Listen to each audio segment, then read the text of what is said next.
So halika na, akyat tayo dito sa taas. Ayan, makikita natin ang tent ng LGU.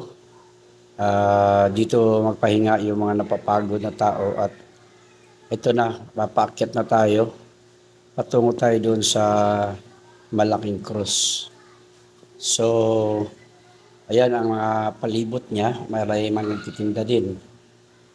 So, paakyat na tayo. Ayan. At doon sa unahan, makikita mo yung cross na nakatayo tatlo. At ito yung view, no, para papunta sa bundok, paakyat.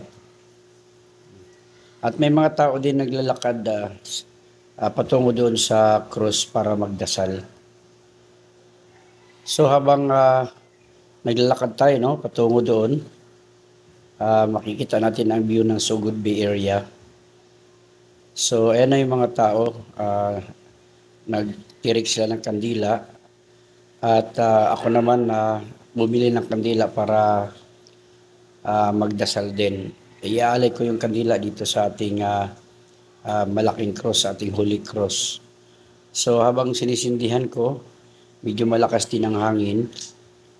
So ayan, ilagay ko na lang at umpisa ako magdasal.